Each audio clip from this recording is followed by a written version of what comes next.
When my dad lost his job, everything started to feel different. At first, I didn't really understand what losing your job even meant. All I knew was that Dad wasn't wearing his suit in the mornings anymore, and he made jokes about making me breakfast.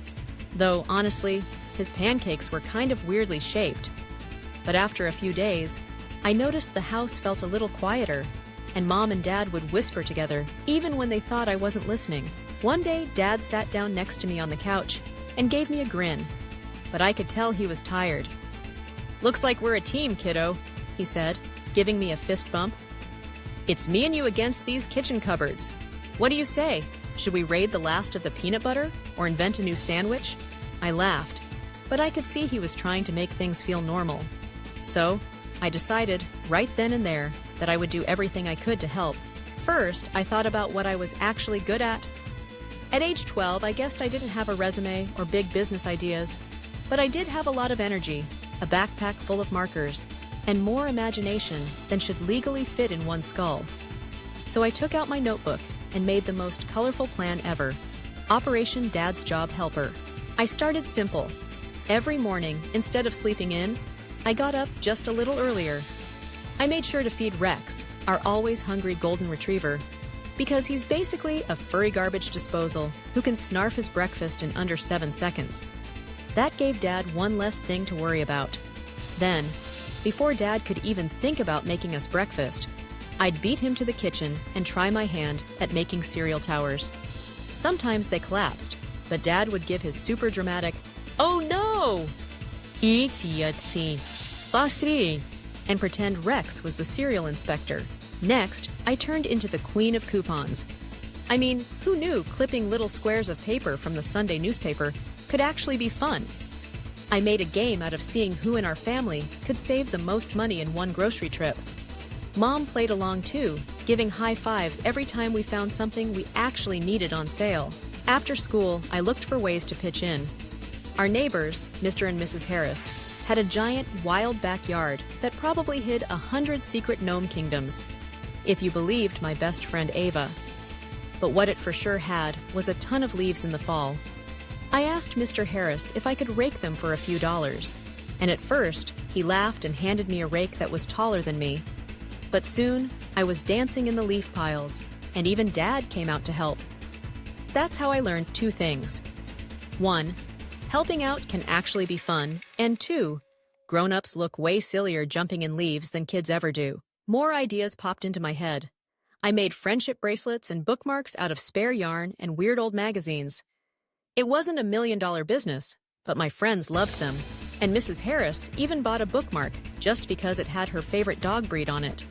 I set up a little table in our driveway, right next to my bike, and Dad told me I was officially a small business owner. He made way too big a deal out of it, announcing the grand opening of the most creative stand in town. But it made us both laugh. On weekends, instead of spending money on going to the movies, we had our own home movie marathons. I'd make popcorn, toss a blanket over the sofa, and pick the wackiest comedies we owned. Sometimes we made up our own stories, taking turns being the heroes and the villains. It didn't really matter what we watched. We were together, and that was the most important thing. But you know what made the biggest difference? It wasn't about earning money or saving a few dollars here and there. It was about sticking together, cheering Dad on, and reminding him that we were proud of him, no matter what. I asked Dad if he wanted help updating his grown-up resume, even though I had no clue what a resume even was. We'd sit at the kitchen table, me doodling superheroes in the margins while Dad typed away. Every now and then, I'd look up and say, "Want me to add Best Pancake Chef to the Special Skills section?" Dad would always laugh and say, "Absolutely! That's my secret weapon." Sometimes things got tough, like when Dad seemed frustrated or when we skipped getting pizza on Fridays. I missed the old routines, but whenever I started to worry, Mom would say, "Jobs come and go, but family sticks together. We're going to be okay." And I believed her. We found new ways to have fun, a walk in the park, a library trip, baking something out of whatever we could find in the kitchen. It turns out, you can actually bake cookies using pancake mix. Who knew? As the weeks went by, Dad started having interviews and one day got a new job. We celebrated with homemade burgers and a living room dance party. Rex wore a party hat and stole half a burger when nobody was looking. But what I learned during that time didn't go away. I learned I was braver than I thought, and that a kid can do a lot more than just watch from the sidelines. I learned that even when life is upside down, you can make little parts of it right side up, just by helping out and having a little faith, and okay, by making up ridiculous sandwich recipes. If you ever find yourself in a similar situation, where someone you love loses their job, or everything seems to change all at once, just remember, you don't have to be a grown-up to make things better. You can turn chores into games, cheer up your parents with goofy jokes, brainstorm wild ideas, and help make your house into a team. Even small things, like making a crazy breakfast, raking leaves, or writing a tiny thank you note, can add up to something big. And maybe, just maybe, you'll find out that your family is stronger and sillier than you ever dreamed. So, what did I do when my dad lost his job?